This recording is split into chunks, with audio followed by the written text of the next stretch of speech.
He was always running. Now he watches over it all. The dawn. Hi, everybody. Welcome back. Thank you for joining me for part two of Max's incredible journey from rags to the Don. So we're ready to go to the vets now. So I took him to my original vet, but they didn't have availability to see him straight away.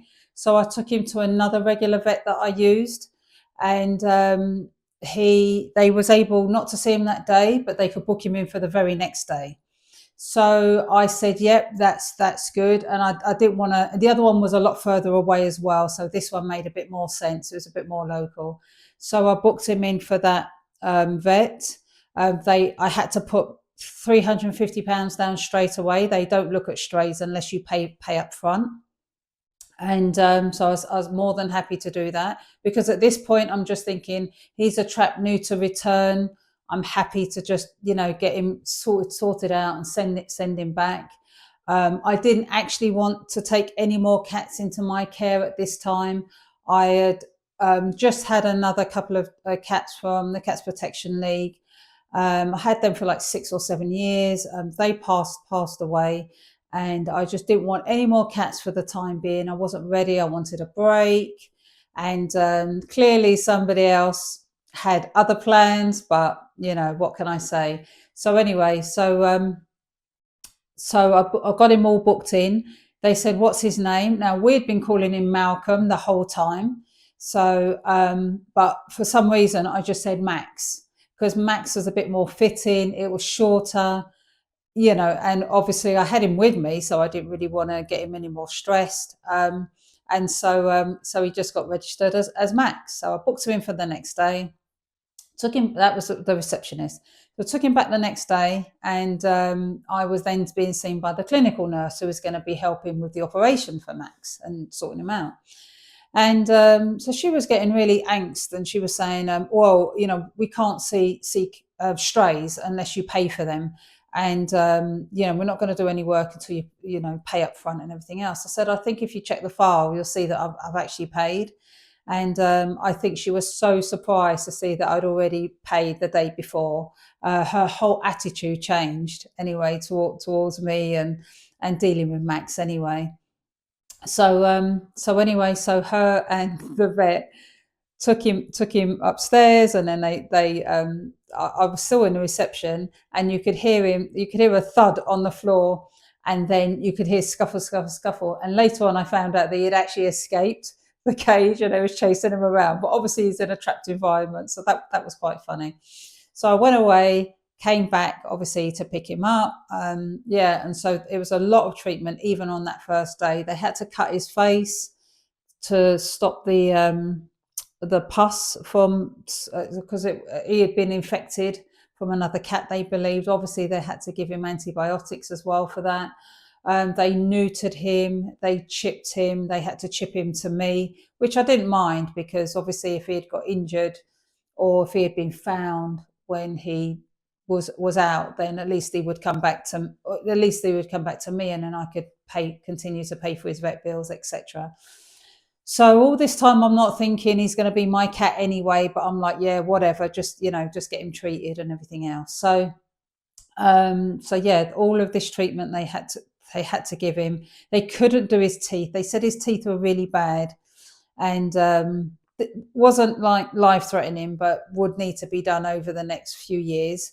And I said, "Can you do them at the same time?" They said, "No, we can't do a wet and a dry operation at the same time, so they can't do neutering and teeth at the same time." So anyway, it probably would have been too traumatic. And teeth anyway is always, well, you have to pay for them anyway, even if you've got cat insurance, so that doesn't pet insurance, so that doesn't matter. Um, but yeah, so I just wanted him released in the best health, but yeah, they wasn't able to do that at the time. And then over the course of the time, he started having different things like blood in his stool, and so I had to take him back to the vet again, like a couple of weeks later. Then they gave him a course of antibiotics for 10 days. Then I had to take him back again. They had to check his face, make sure his face was healing okay. And all this time, it is delaying him being able to get his vaccinations, because they have to be clear of all illnesses. Of course, they have to be fighting fit before they can start having their inoculations, their vaccinations, which are 2 weeks apart. So you just got to pray that even when he has one, he doesn't get sick again, so that you have to keep him back. So, and then you have one, and then 2 weeks later you have the other one, and then you still have to wait 2 weeks before you can release them. So, but anyway, they checked him for FIV. That was the most important thing to me as well, because if he had an FIV, there was no way I could have kept him, even if I wanted to, because they have to be indoor cats, and I have cat flaps everywhere, front door and back door. So it just wouldn't have been fair, and it wouldn't really be feasible. There would have been a good chance of that cat getting out. But he was okay anyway, so that was great. And so, they did bloods and everything else. So that was that. But overall, I mean, I think it cost £500 upwards to get him treated altogether. It was the vet visits were probably over a series of 8 weeks. So he was probably with me about 3 months in all, just all that time, during that time, just being able to recover and, get well. So every time he was coming back, so the first couple of weeks we kept him in a dog crate under the stairs. So I got a big opening under the stairs, and I put him in there because he really smelt badly, and he was still quite feral and spitting and everything else. So he wasn't overly friendly, but he wasn't scratching or anything. And obviously he was probably really scared. So I said, there's no way I can have him in my room unless he's had a bath, because he really smelt badly. I was surprised the vet couldn't do anything actually with like washing him or anything like that, but they obviously don't go that far. So anyway, we tried to bath him. That is another story in itself, and we didn't succeed. It wasn't a success. So in the end, we put him in his cat carrier. He was quite happy to go back in his cat carrier, because I think he thought we was trying to kill him.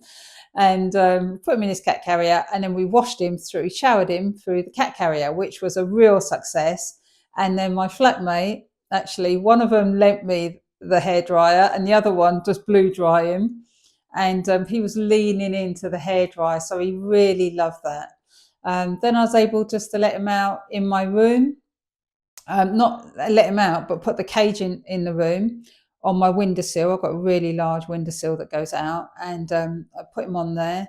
And I opened the cage doors, but I had to seal all my cat flaps up, because I've got a cat flap in my bedroom door as well. So I had to seal all the cat flaps in the house and all the doors, and make sure the inner door and the kitchen door was shut, so he couldn't go anywhere. He literally just had the passageway and my room. So if he escaped my room, he would just have the passageway. But he wasn't even allowed out of my room. I really made sure of that. Eventually, I would start to open up more of the house. I put, before I brought him upstairs, I put dust sheets everywhere, so that if he was going to mess anywhere, it was going to be on the dust sheet.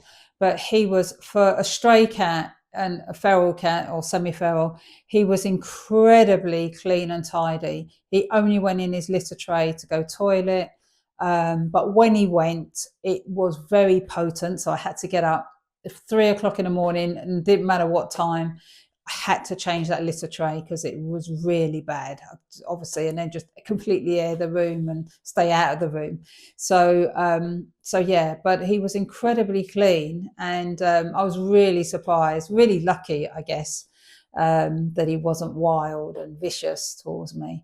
So, and